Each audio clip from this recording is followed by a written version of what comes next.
आप जुड़ चुके हैं इस वक्त जेके आवाज़ न्यूज़ के साथ और आज हमारे साथ एक ऐसी शख्सियत मौजूद हैं जो किसी तारीफ़ के जो है वो मोहताज नहीं है।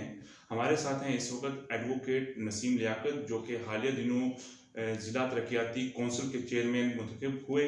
और अगर हम देखा जाए तो इन्होंने बड़ी एक जद्दोजहद की, पहले अपने डीडीसी कौंसलर के इलेक्शन के लिए हो, चाहे बाद में जब चेयरमैन का इलेक्शन होना था तो चाहे उसके लिए हो, एक बड़ी जद्दोजहद के बाद इन्होंने इस मुकाम को हासिल किया। आज हमारे साथ हैं एडवोकेट नसीम लियाकत साहब। नसीम साहब, सबसे पहले आपका खैर मकदम है। बहुत बहुत शुक्रिया उमर साहब, बहुत बहुत शुक्रिया। नसीम साहब, सबसे पहले जेके आवाज़ न्यूज़ की तरफ से आपको जो है बहुत बहुत मुबारकबाद कि आपने एक बहुत बड़ी जो है वो लड़ाई जीती, जिसके बाद आपने जेके अपना चेयरमैन जो है आप मुंतखब हुए राजौरी में। नसीम साहब, अगर देखा जाए आपने जो बुदल ओल्ड बी जहाँ से आपने इलेक्शन कॉन्टेस्ट किया और आप जो है बतौर डीडीसी काउंसलर मुंतखब हुए वहाँ से, किस तरह से आपको, क्योंकि सबसे पहले मैं अपने नाज़रीन को ये भी बता दूं कि नसीम साहब जो हैं कि पेशे से वकील भी हैं और अगर हम इनका जो फैमिली बैकग्राउंड देखें तो ये फैमिली तौर ख़ानदानी भी वकालत के साथ ही जुड़े हुए हैं। इनके वालिद जो है मोहतरम लियाकत साहब एक माने हुए वकील हैं राजौरी में, एडवोकेट चौधरी लियाकत साहब।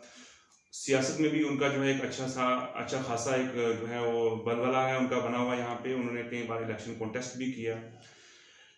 हाल ही दिनों इनके जो फर्जंद जो हैं नसीम साहब, इन्होंने जो है वो चेयरमैन यहाँ पे मुंतखब हुए हैं। आज हम इनसे सबसे पहले तो जानना चाहेंगे कि ये जब डीडीसी काउंसलर के लिए इन्होंने जो है इलेक्शन कॉन्टेस्ट किया तो क्या चीज़ जहन में लेकर ये घर से निकले।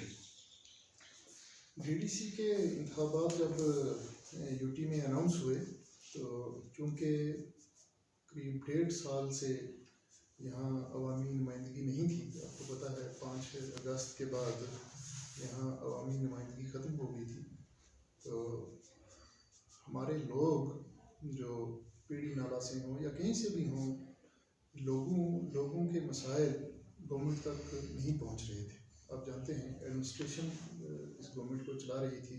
गवर्नर साहब के साथ 3 या 4 मुशीर मुकर्रर हैं या हर ज़िला में एक डिप्टी कमिश्नर हैं। अवाम इन लोगों के साथ कनेक्ट नहीं होती है, अवाम इन लोगों तक अपने मसाइल नहीं पहुंचा सकती है। और इतनी कम गवर्नमेंट के अगर 3 या 4 मुशीर हों या ज़िला में सिर्फ एक डीसी साहब हों तो लोगों के मसाइल जो क्योंकि पूरी डिस्ट्रिक्ट के लोगों के मसाइल पहुंचाए भी नहीं जा सकते हैं। तो ये एक पॉलिटिकल वैक्यूम था, ज़रूरत थी कि आवाम को इसमें शामिल किया जाए। जब ये इंतखाबात अनाउंस हुए तो चूँकि हम सियासत के साथ मुंसलिक हैं, नेशनल कॉन्फ्रेंस जमात के साथ मुंसलिक हैं, तो लोगों की आवाज़ बनने के लिए, लोगों की मुश्किलात का अजाला करने के लिए ये ज़रूरी था कि मैं इंतखाबात में हिस्सा लेता। इसलिए मैंने ये फ़ैसला किया कि मैं इंतखाबात में हिस्सा लूँगा और अल्लाह के फजल व करम से मैं वहाँ से कामयाब होकर आ गया हूँ और अब चेयरमैन की नशिस्त पे हूँ। मैं पूरी कोशिश करूँगा कि लोगों की जितनी मुश्किलात हैं उनका अजाला हो सके। जी नसीम साहब, जब चेयरमैन के इलेक्शन की बात करें तो उसकी जो नोटिफिकेशन जो पहले की गई थी वो 13 तारीख को की गई थी, जबकि 13 तारीख को किसी कारण जो है वो पोस्टपोन करना पड़ा इंतज़ामिया को। और उसके बाद भी कहीं ना कहीं जो है हमें मालूम हुआ, मुख्तलिफ सोर्सेज से हमें मालूम हुआ कि कहीं ना कहीं जो है वो नेशनल कॉन्फ्रेंस और पीडीपी के जो लोगों पर जो है वो काफ़ी दबाव बनाया जा रहा है। तो आप इसको कितना जो है सही मानते हैं? नहीं, ये बात आपकी दुरुस्त है। कश्मीर में भी आपने देखा, शोपियान में, श्रीनगर में और बांडीपुरा में, मेरे ख्याल में ये 3 जगह ऐसी हैं जहाँ नेशनल कॉन्फ्रेंस को बर्तरी हासिल थी, मगर बर्तरी होने के बावजूद नेशनल कॉन्फ्रेंस की कौंसिल वहाँ पे मुंतखब नहीं हो सकी। तो प्रेशर गेम और पैसे की इन्वॉल्वमेंट और ये बहुत कुछ हुआ, हॉर्स ट्रेडिंग जिसे आप कहते हैं। आप शायद पहले भी मेरे पास आए थे, मैंने बताया कि ये एक्ट में भी ये मौजूद था कि डीडीसी के इंतखाबात के रिजल्ट्स के बाद जल्द अज जल्द कौंसिल के इंतखाबात होने थे। वो जल्द अज जल्द इसीलिए लिखा होता है कि किसी हॉर्स ट्रेडिंग का स्कोप ना रहे बीच में। तो यहाँ तो 2 महीने से ज़ायद का वक्त दिया गया और उसमें बहुत मुश्किल हालात में हमारे मेम्बरान ने बहुत मुश्किल हालात देखे। मैं फिर भी मुबारकबाद पेश करता हूँ अपने साथ मेम्बरान को जिन्होंने अपना वोट मेरे हक़ में इस्तेमाल किया, कि उन्होंने अपनी आवाम को, आवाम ने जिस मंशूर पे उन लोगों को वोट दिया था उसका पास रखते हुए, उसका एहतराम करते हुए उन्होंने अपने वोट का इस्तेमाल फिर भी इतने प्रेशर और इतनी मुश्किलात के बावजूद जो इस्तेमाल किया है वो मुबारक के मुस्तहिक़ है। तहमीर व तरक्की की बात करें तो अब मनसूबाबंदी जो है वो कहीं ना कहीं आपके हाथों में आ चुकी है। राजौरी ज़िला जो कि सरहदी ज़िला भी है और पहाड़ी ज़िला भी है, और यहाँ के जो हालात जो हैं, वाक़ात जो हैं, वो काफ़ी आप भी इससे वाकिफ़ हैं। तो क्या मनसूबाबंदी आपकी मुस्तकबिल में रहेगी जिससे हमारे लोगों की तहमीर व तरक्की हो सके, इलाके की तहमीर व तरक्की हो सके? बिल्कुल, मुश्किलात तो आप जानते हैं, गुनागूर मुश्किलात से हम लोग दो चार हैं। पहाड़ी इलाका है, यहाँ पे हर किस्म की, आज तो बेसिक नेसेसिटीज़ की मैं कहता हूँ कि अभी हमें उस चीज़ से भी हम दो चार हैं। तो सेक्टर वाइज इंशाल्लाह प्लानिंग होगी, जिसमें हर सेक्टर में प्लानिंग की जाएगी। मैं कोशिश करूँगा कि लोगों की जो बुनियादी सहूलियात हैं वो उनको फ्राहम की जाएँ, गरीब का हक उसको मिले, और प्लानिंग इस तरह से हो ताकि हर कंस्टिट्यूंसी, क्योंकि 14 डीडीसी कंस्टिट्यूंसीज़ हैं, हर कंस्टिट्यूंसी में बराबरी बरती जाए, तो ताकि तमाम मेंबरान अपनी अपनी कंस्टिट्यूंसीज़ में अपनी अपनी मुश्किलात के मद्देनज़र उस किस्म की प्लानिंग लेके आएँ, और ताकि इस किस्म की प्लानिंग हो जिसमें कम से कम बुनियादी जो लोगों की ज़रूरियात हैं वो पूरी हो सके। स्टेटहुड की बात करें या स्पेशल स्टेटस की बात करें, उसको लेकर नेशनल कॉन्फ्रेंस का एक स्टैंड रहा है अभी तक। क्या लगता है आपको कि फ्यूचर में भी उस स्टैंड पर कायम रहकर नेशनल कॉन्फ्रेंस जो है वो एक जदोजहद करेगी? इंशाल्लाह नेशनल कॉन्फ्रेंस हर सतह पे अपने इस ट्रेंड को कायम किए हुए है। हम लोग कोर्ट में भी मौजूद हैं, ऑनरेबल सुप्रीम कोर्ट में भी नेशनल कॉन्फ्रेंस की पिटीशन पेंडिंग है।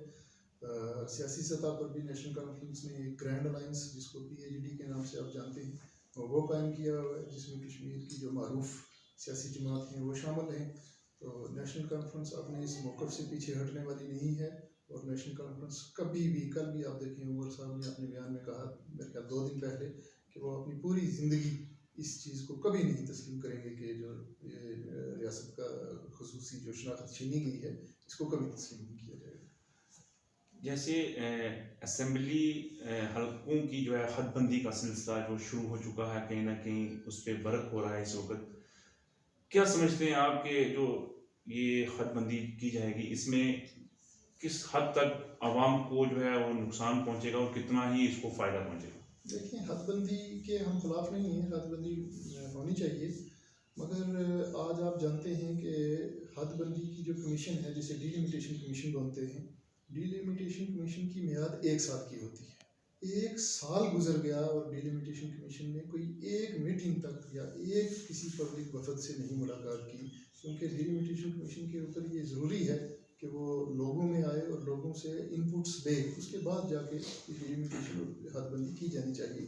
मगर 1 साल तक उन्होंने कोई कार्रवाई नहीं की, और हम सुनते रहे, लोग अपनी क्या सराहियाँ करते हैं, ये कॉन्स्टिट्यूंसी या वो कॉन्स्टिट्यूंसी ऐसे बनने वाली है।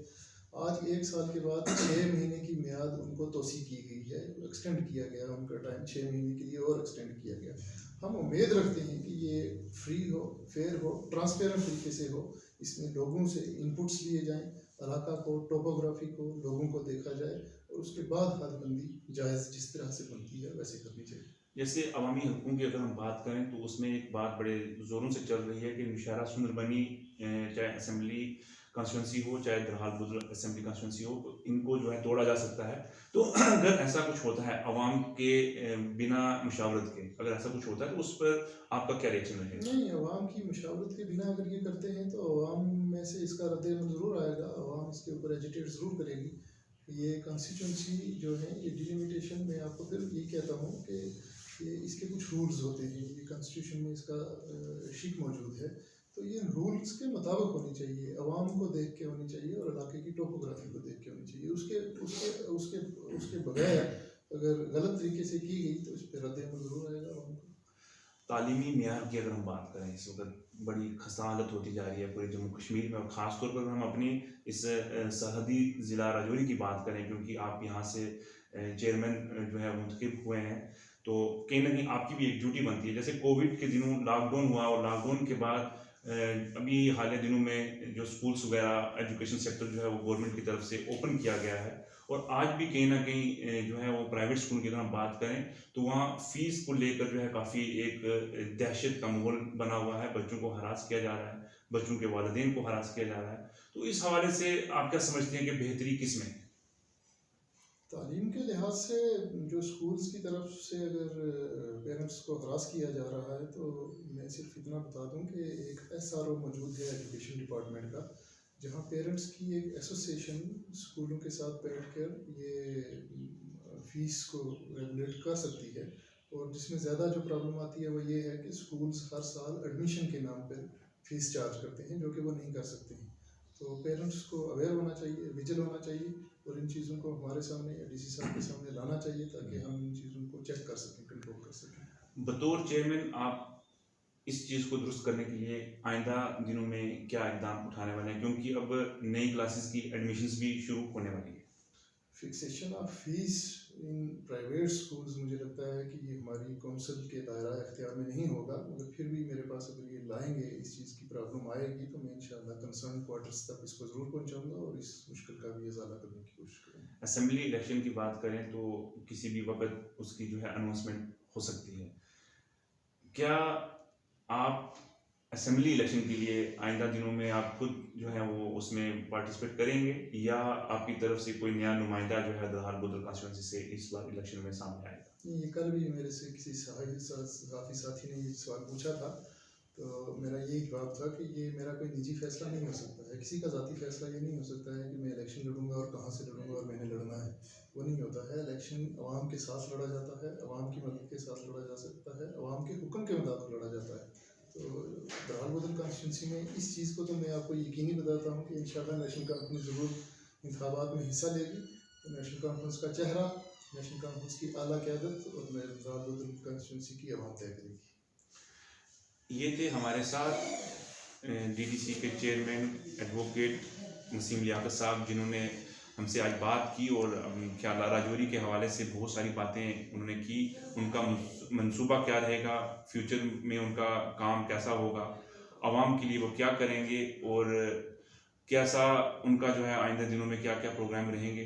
तो मेरी भी आप लोगों से जो है गुजारिश रहेगी, जो भी हमें देख रहे हैं, सुन रहे हैं, ज़िला राजौरी की ख़ास तौर पर, कि अगर किसी को भी कोई परेशानी, कोई तकलीफ़ हो, तो नसीम लियाकत साहब जो कि चेयरमैन हैं DDC काउंसिल के, उनकी तरफ से उनका ये बिल्कुल उनकी भी अपील है कि वो इनसे रब्ता कायम करें। उनकी जो भी दुख दर्द तकलीफ़ होगी, जो इनके बस में होगा, उसको ये हल करने की कोशिश करेंगे। और हमें देखने वालों से मेरी ये भी गुजारिश रहेगी कि हमें बताएं कि आपको हमारा प्रोग्राम कैसा लगा, ताकि हम मज़ीद और अच्छे अच्छे प्रोग्राम लेकर आपके सामने पेश हो सकें। मैं उमर अरशद मलिक, JK आवाज़ न्यूज़, राजौरी।